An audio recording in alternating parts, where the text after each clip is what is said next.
नमस्कार दोस्तों, स्वागत है आपका सिनेमेवर्सिटीज चैनल पर। आज हम लेकर आए हैं एक बेहद भावुक और गहन कहानी, सलमान खान की फिल्म वीरगति 1995 की पूरी स्टोरी।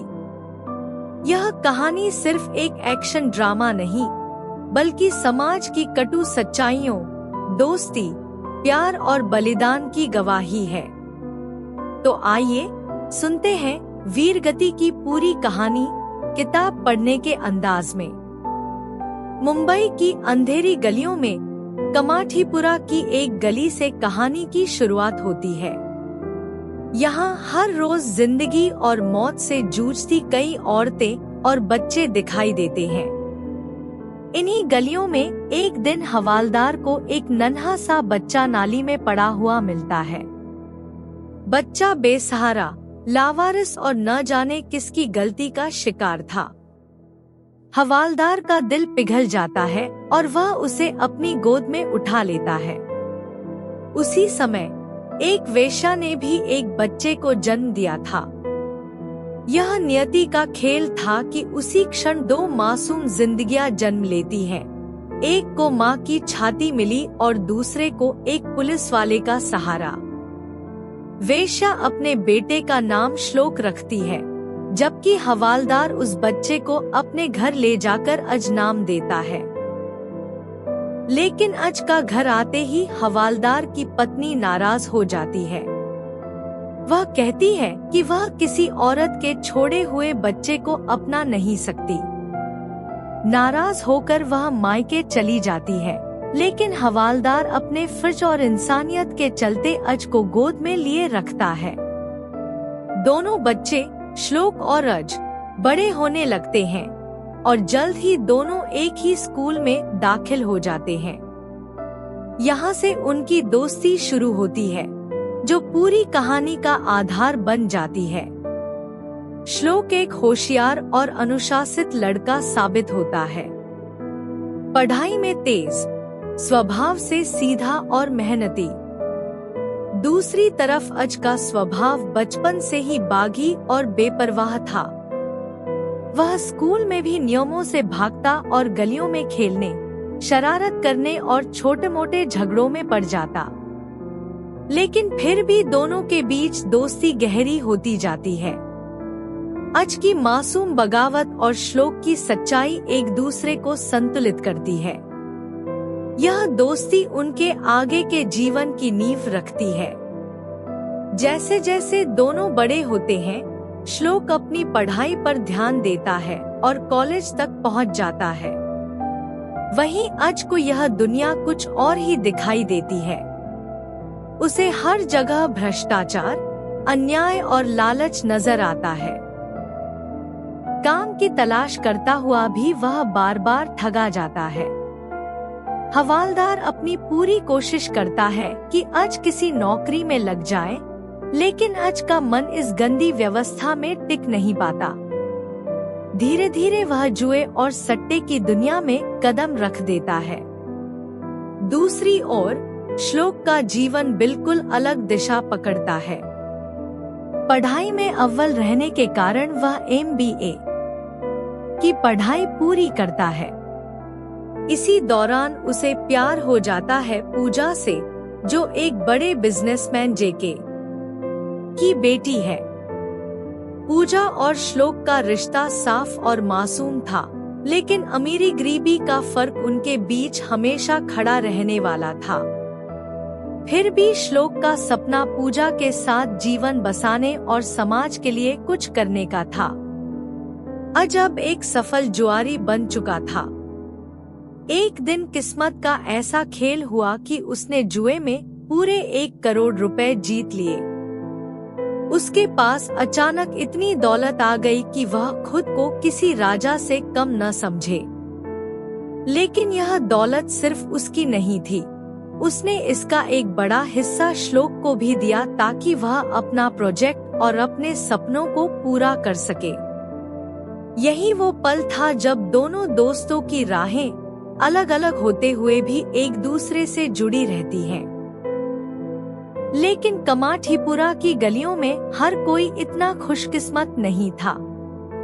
यहाँ एक नाम सबकी रूह तक को कंपा देता था, एक्का सेठ। वह इस इलाके का सबसे बड़ा दलाल और माफिया था। मासूम लड़कियों को बहला फुसलाकर जबरदस्ती उन्हें जिस्म फरोशी की दलदल में धकेल देता। औरतों की चीखें और बच्चों की पुकार भी उस तक नहीं पहुंचती थी। वह अपने पैसों और गुर्गों के बल पर इस बस्ती का मालिक बन चुका था। हवालदार, जिसने अज को अपनाया था, अब अपनी बेटी संध्या की परवरिश कर रहा था।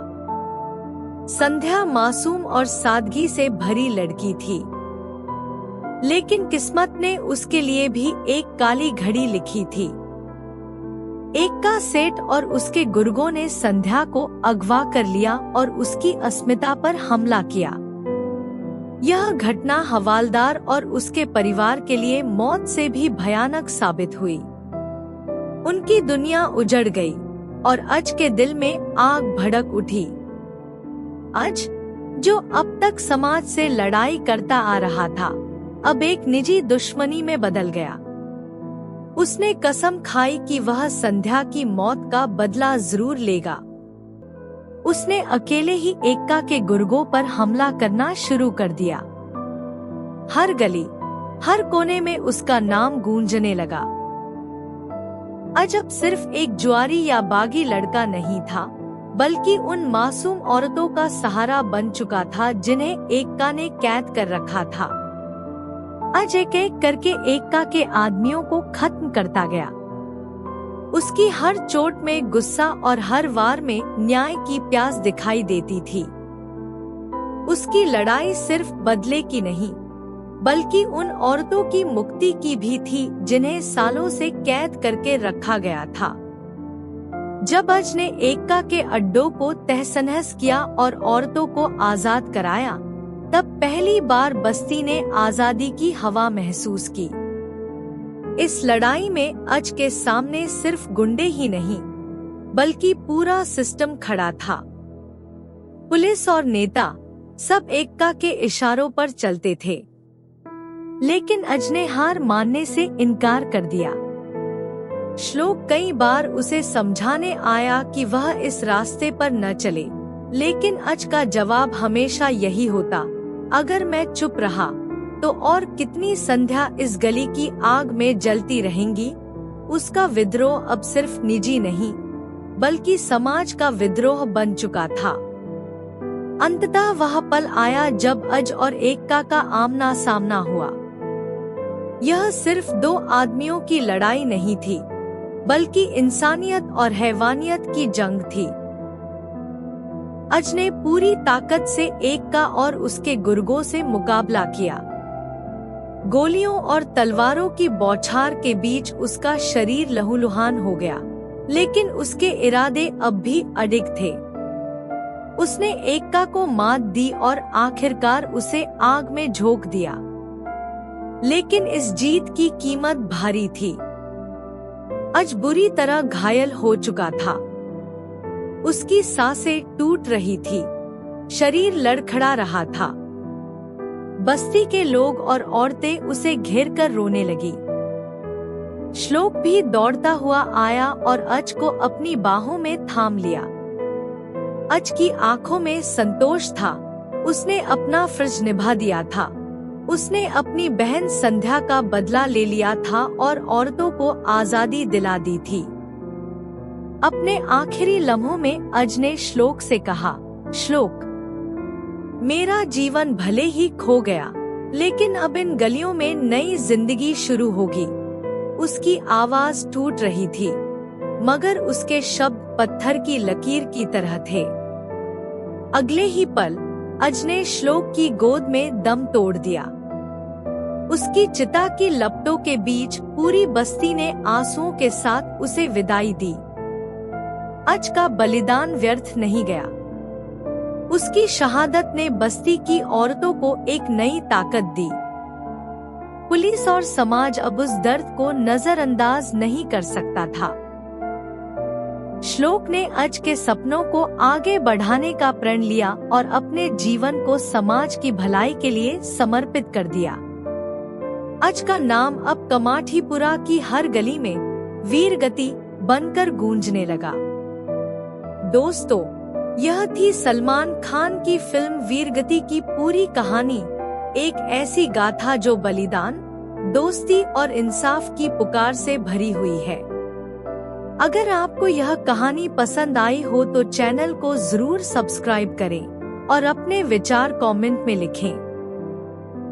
जल्द ही हम एक और शानदार मूवी की पूरी ऑडियो स्टोरी लेकर आएंगे।